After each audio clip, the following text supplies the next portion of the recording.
to have Dr. Anselm Adodo with us today. Yeah, we'll be talking about leveraging our culture for health promotion. And I'm Ajoke Adebisi, and my co-facilitator is... So good day, everyone. My name is Shoyinka Samuel. So I believe at the end of the discussion, we shall be able to have more insight on how we can leverage on our culture for health promotion. All right, thank you very much. I'll just give a brief introduction of our panelists today, Dr. Anselm Adodo. Dr. Anselm Adodo is the founder of Pax Herbal Clinic and Research Laboratories. Pax Herbal Clinic and Research Laboratories is a Nigerian alternative medicine and product manufacturing company. It was founded in 1996. As of 2017, Pax Herbals has a presence in 26 states out of the 36 states of Nigeria. I think that's an awesome achievement.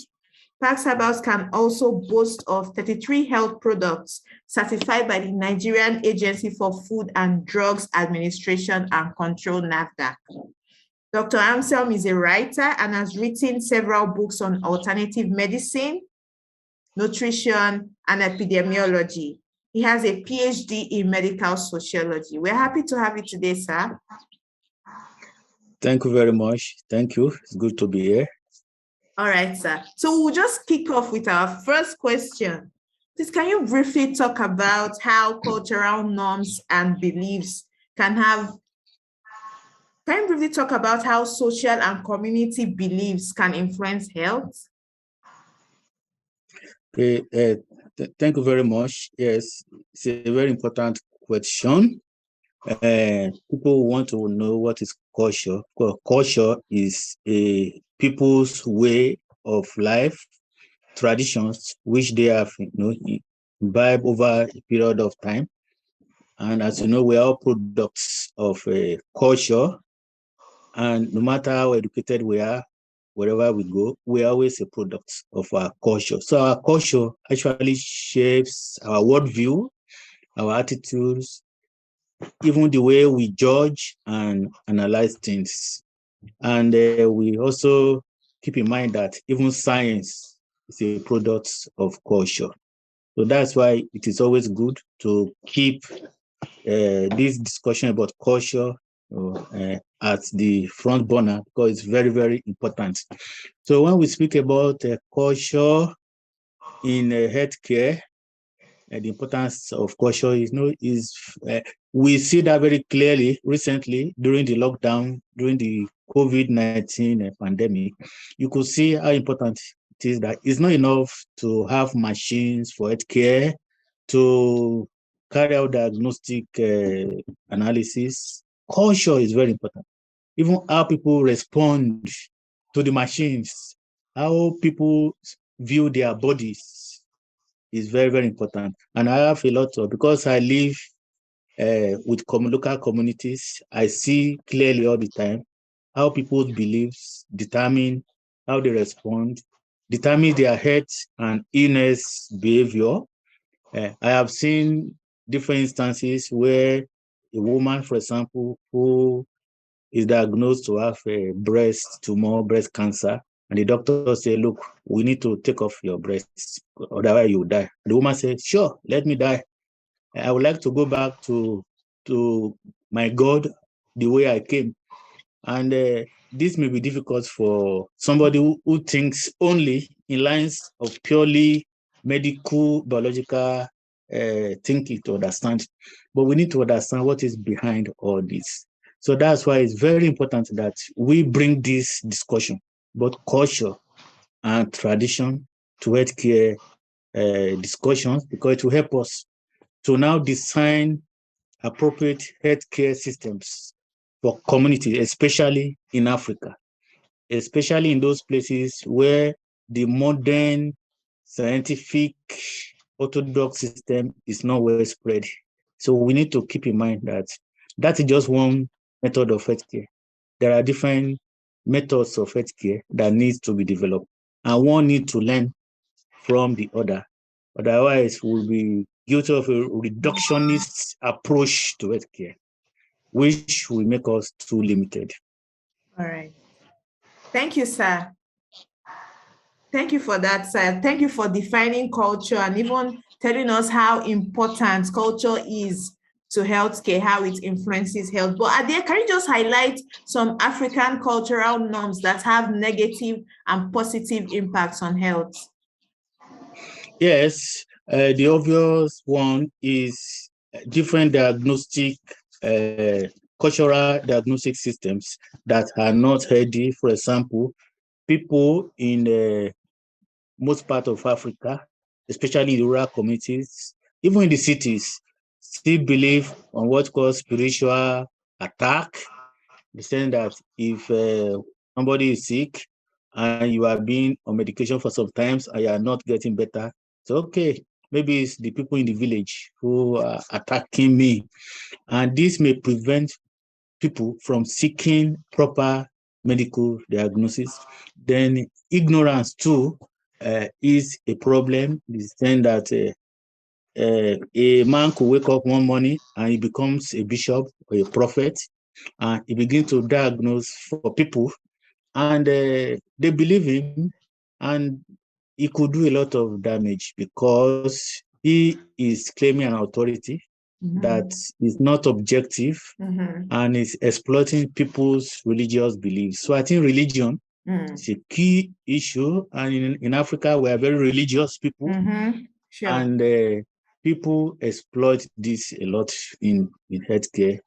I've seen a lot of people who actually died just because their religion told them not to take any medication. But there is a sect of Christianity, if you can call it Christianity, who actually believe that you shouldn't take any drug or take blood transfusion if you are sick. Yes. So these are real issues that should be addressed if we really want to take healthcare seriously in Africa and globally. Sir. Thank you, sir. So very much, sir, for the discussion. Sir, having discussed and find culture as a lifestyle of people, understand the fact that one of the elements of culture is food. It has been established that nutrition forms a base for which we have health and well-being. So for your experience, sir, can you please give us ways in which we can leverage culture in using it to promote healthy diets? Okay, thank you. If I understand your question, you're asking me about what is the place of nutrition and food and nutrition, yes, in healthcare, and the cultural beliefs about food, diet, and nutrition, and how this. Yes, sir. Okay, thank you very much. Yes, as you know, nutrition is also cultural. In fact, you can easily identify different parts of the world by the kind of food that they eat, and we are products of our nutrition and food. So it is very important. Yes, the local knowledge about food and nutrition play a lot of important role in the health of the people. And usually people evolved in their culture with their diet, and they actually live very well within that their cultural setting. And if they study what they eat and why they eat it, then generally people, they will live healthy life if they keep because every culture has a deposit of knowledge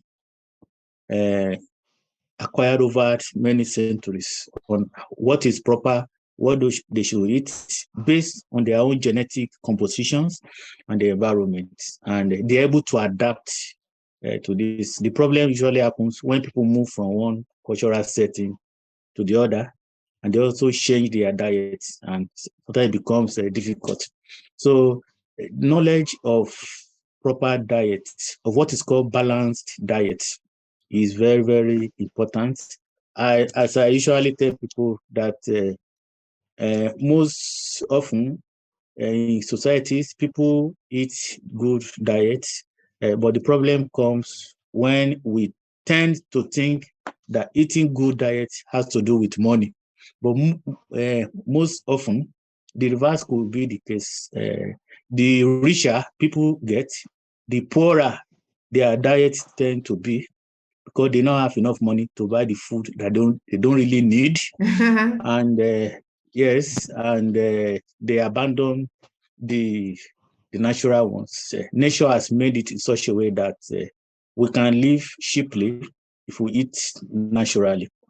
So most often, eating proper diet is not just about money, it's actually about knowledge. Knowledge of what constitutes balanced diet. And my observation is that the richer people get, the poorer their diet tends to be, because their pocket is not growing pari passu their knowledge position. So it's very important that we study our diet locally. How has it served our grandparents, and what can we learn from it? So it's very important. I will even say part of the problem of today, our healthcare crisis of today, is because we have abandoned a study for our local diets and focus on the irrelevant ones. So I will suggest that we need to study again what our grandparents were eating, and they were able to live to ripe old age. Thank you, sir. So thank you very much. Yeah, thank you for that insight. I got something from this. We have to study our local diet. Eating healthy is not about having money, but about having the knowledge of what constitutes a balanced diet. Thank you so much, sir. Yeah, so I'll just be asking. That eating cheap equates to healthy well-being. All right. Yes, sir. So I'll just be asking, it has been established that gender impacts on non-communicable disease prevention. Non-communicable disease includes diseases like diabetes, hypertension, and cancer.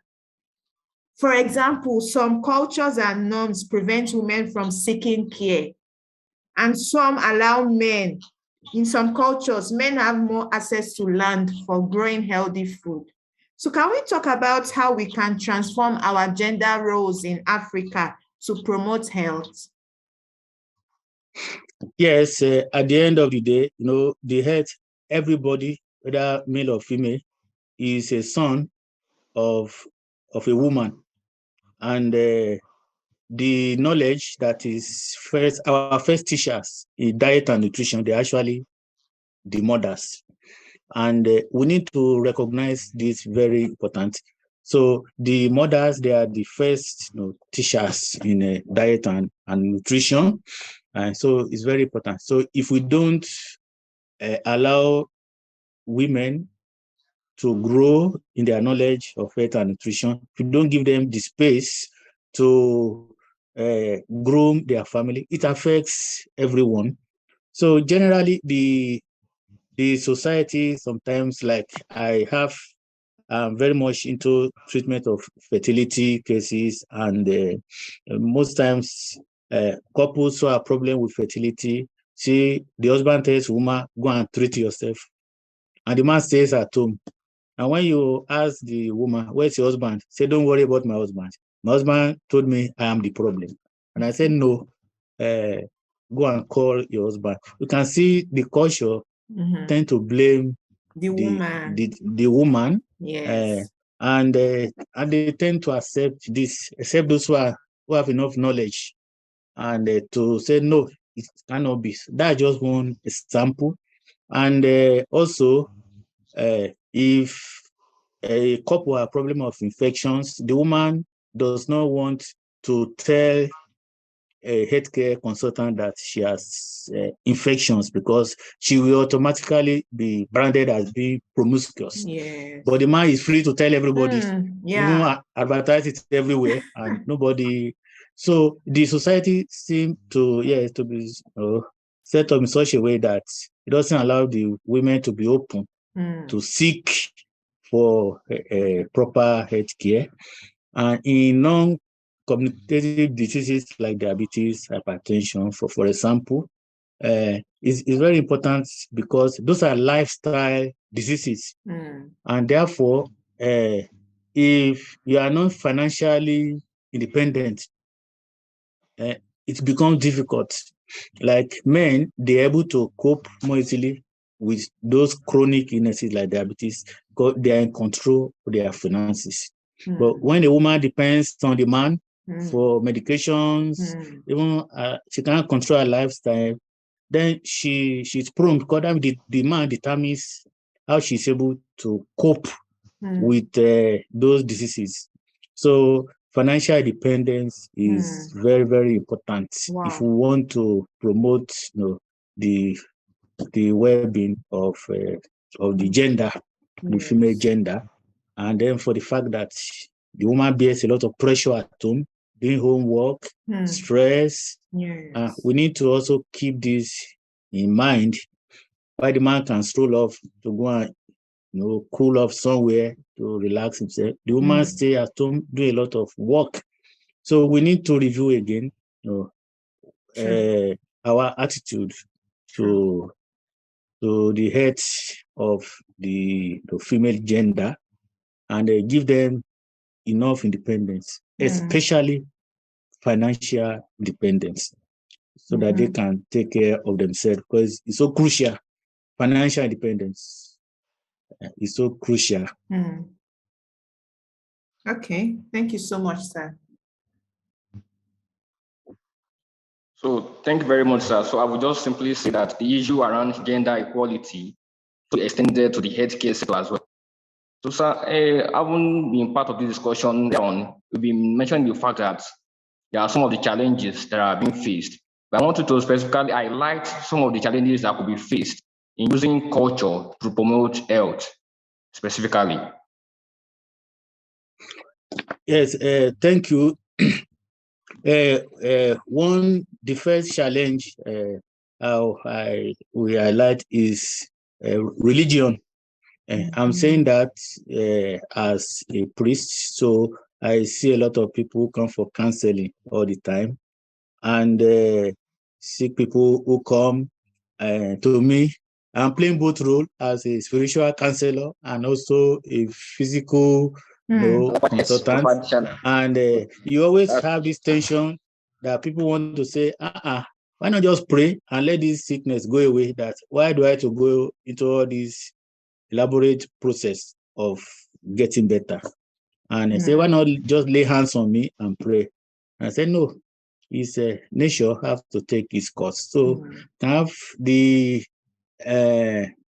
wrong spirituality can make people to abandon following the protocol of healthcare, because we cannot cheat nature. If you have a wound, it takes some certain number of days to get it healed. And if you want to do it in an hour, that's already not natural. And so that's the first thing. Religious beliefs can be an obstacle to proper health care.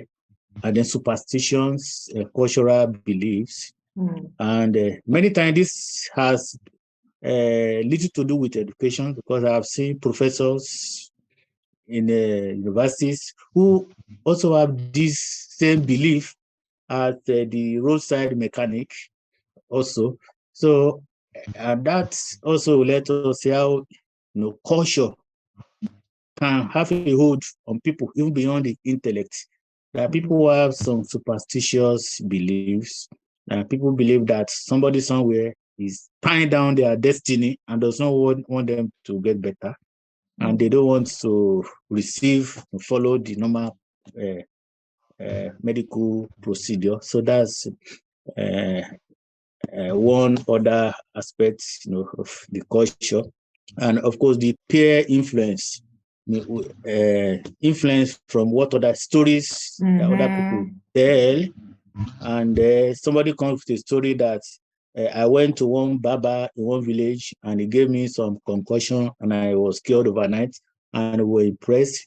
So I would tell this is a cheaper way if one Baba can cure me in one day, why should I wait? You can see the peer influence. So who people move with, who they share their problem with, can also affect what kind of health care that they seek.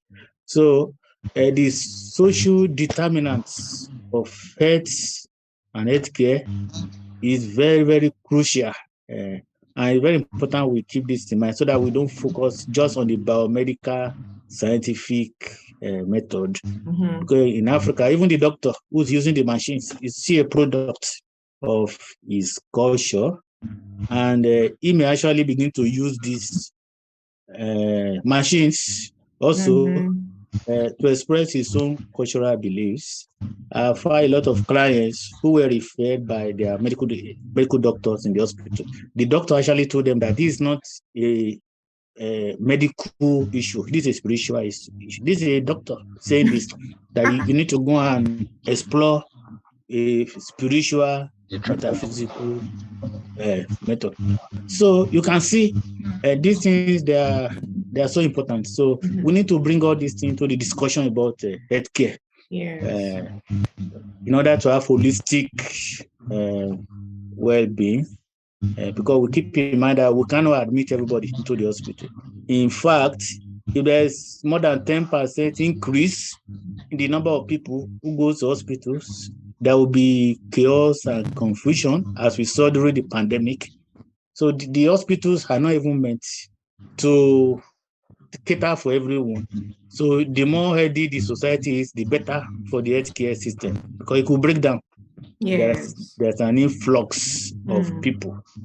So what determines the health generally are the things people do, their diet, knowledge of diet, their social relationship, and we need to keep this in mind when we are designing the healthcare system. Thank you so much, sir. Yeah, so thank you for that, for highlighting the obstacles and challenges to using culture to promote health, religion, superstitious beliefs, peer influences, and thank you for pointing out the importance of the social cultural determinants of health. Now, I'll just be asking a quick question. Do you have a concrete example of an instance where an African government supported efforts in using culture to promote health? Yes, I've been working with several government committees and agents in trying to enlighten the people. And I will use the most recent example during the pandemic, when we were trying to encourage people. There was this general belief that there was nothing like COVID-19, that the virus is just a spirit, and it was some spirit from somewhere.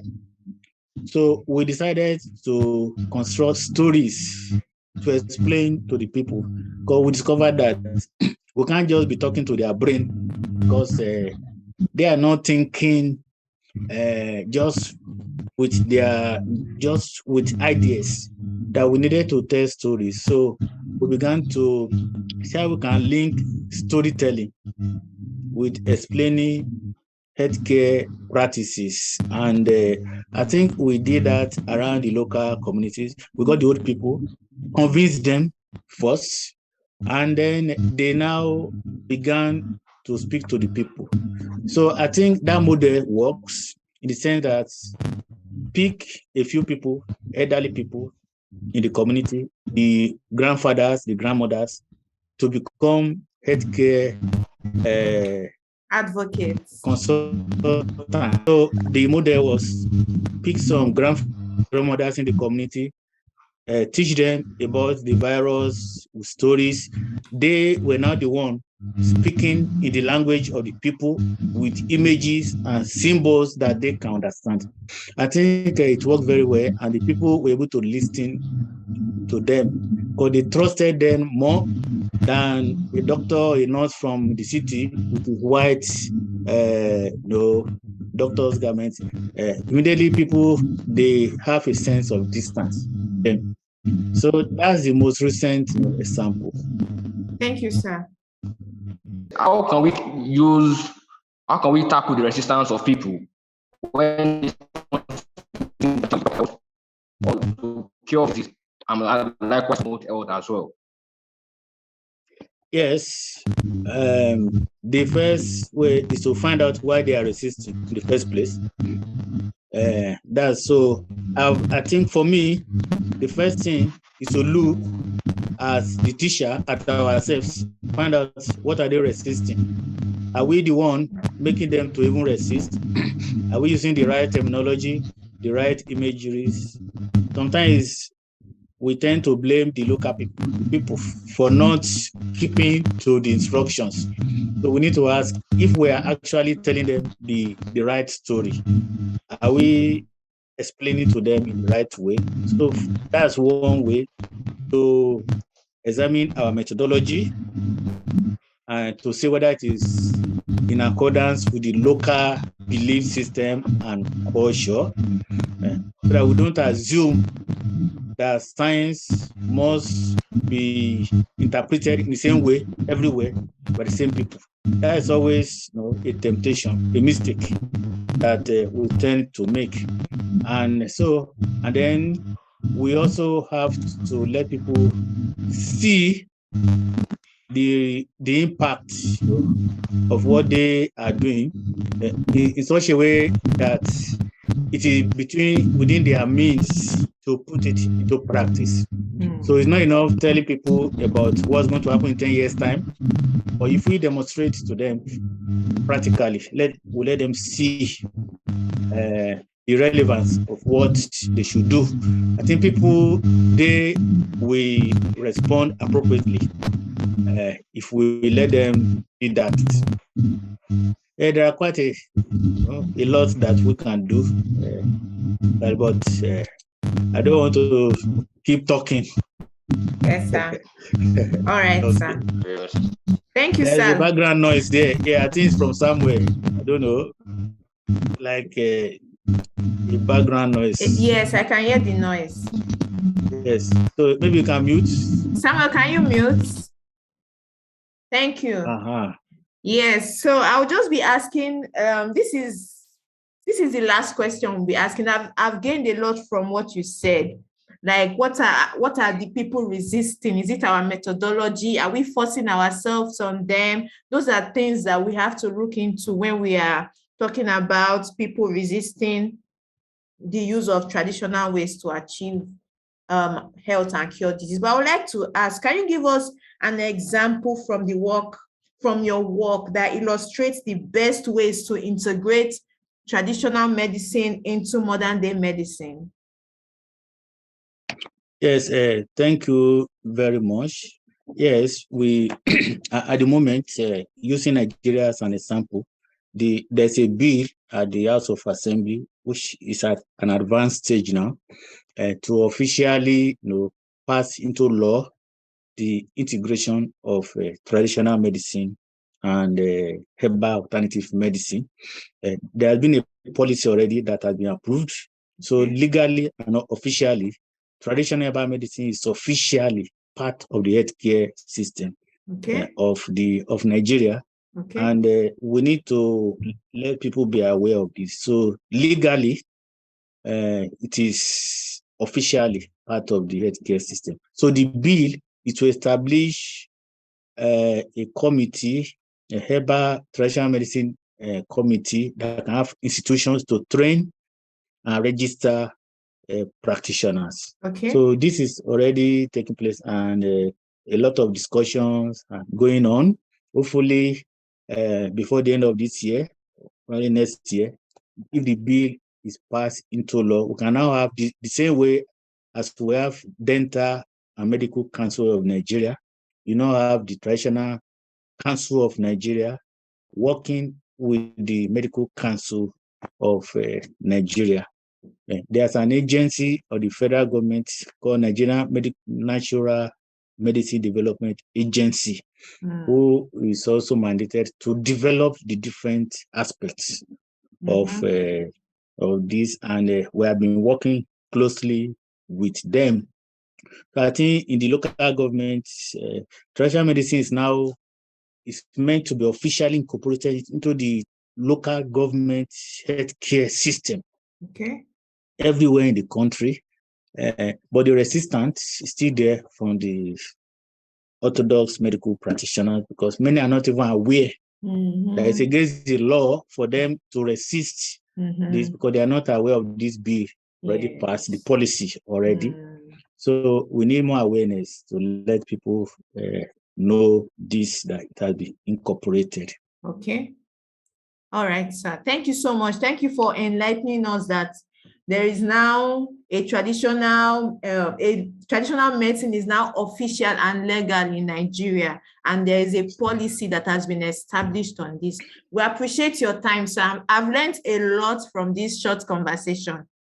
Thank you so much for the enlightenment, for letting us know so many things about culture and health, for letting us know the legal bill that is now available, for letting us know that we should not ignore the culture of the people when we are planning their health. Let us know what they are resisting. Are we the ones forcing ourselves on them? So I've learned a lot. Thank you so much. I hope our viewers also have learned something, and I hope other people interested in traditional medicine have gotten one or two ideas from you. Thank you, sir. Thank you so much. Thank you very much. So thank you very much, Dr. Ansel. And I believe at the end of the day, you had a very and a thoughtful discussion about how we can leverage our culture for health promotion. So from myself, my host, I'm Ajoke Adebisi. Thank you, Dr. Ansel. Thank you very much. Thank you. Yes, sir. Bye. Bye-bye. Bye.